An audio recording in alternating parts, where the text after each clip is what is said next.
And then, of course, a lot of people got upset when they found out that Larry was injured in that he had a couple of teeth loosened. He'd already been scheduled to go to the vet, and the vet discovered that a few days later after the incident. And that's now just coming out. And of course, since that sounds bad because somebody hurting a dog, there was a lot of going on there real quick. And now they're trying to shoot holes in that and say that that's not factual. Well, yeah, just because that hurts their case they've put together very carefully. I have something here from the Wrestling Observer newsletter that just came out.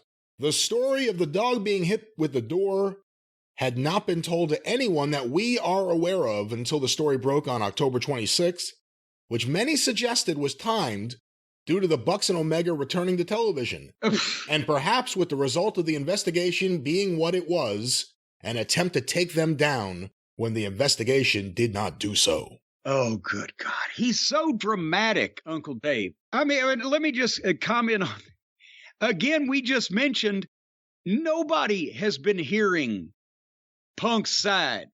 We've been talking about it, again, from what we can observe empirically, but there's been no leak of, well, Punk's side says this and says that, except Ace Steel, when they fired him, they said he was surprised to hear that. Because he probably figured, well, I mean, sillily enough, he probably figured they were actually going to do a legitimate investigation. I gotta be honest, he was going one way or another. Well, yeah. He shouldn't have been surprised. That's ridiculous. Somebody on Twitter said Ace Steel comes in, gets his first job on national TV, says fuck on TV, does a great segment, kicks the shit out of the EVPs and leaves. He's my hero.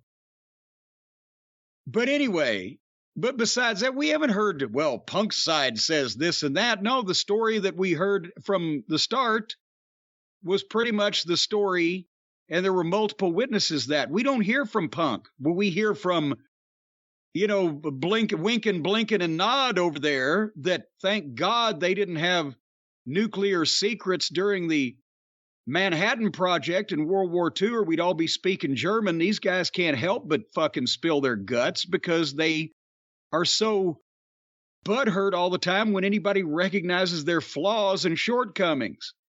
And they need their pussies pampered on a constant basis. So, anyway, now they're trying to shoot down poor Larry getting his fucking teeth knocked out.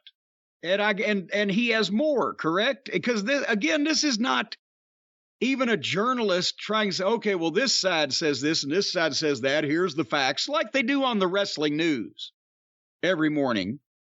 Yeah, by the way, if you want wrestling news without any opinion or spin, thewrestlingnews.com or wherever you find your favorite podcast, look for Arcadia Vanguard's The Wrestling News. None of this. Yeah. And Dave continues to act like this is a yellow journalism campaign. He's William Randolph Hearst, and he's fucking pissed off, and he's going to use the power of his newspaper to make sure that his friends are not ill thought of. Keep going. What else do you have to say? Well, a couple things here. In terms of the dog, from the Observer about the dog, a completely made-up story, said one person regarding the story. Punk's losing and is desperate. There was a multiple weeks-long investigation, and this was oddly not discovered?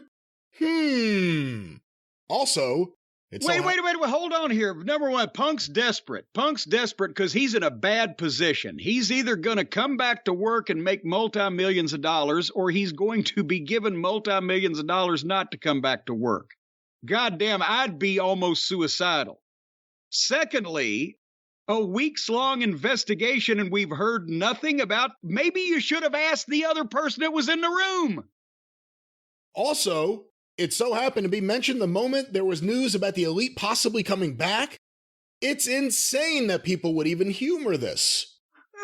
The dog story is a complete lie, said a neutral party who was in the locker room seconds after the incident occurred. Seconds! When the altercation was happening, Punk was a total psycho.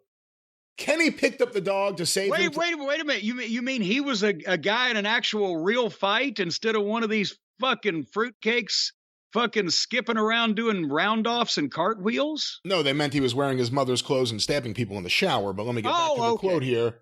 Kenny picked up the dog to save him from being hurt and gave him to Mega. Oh, boy. Mega was holding the dog, screaming at Punk to stop.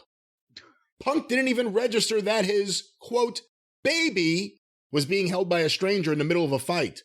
It didn't stop him one bit. Well, because I'm down on the floor in a fight with a fucking guy, and there's chairs being thrown and all this other shit's going on, but when some girl is screaming, stop, stop, I instantly am aware that, well, the dog is in trouble. Some girl that already hates you and already has chosen a side. Some girl who's already friends with everyone who hates you. The whole thing is slanted. So again, now she was there on the scene to be, to be handed the dog or whatever she's got in her hand that the boys are handing her these days.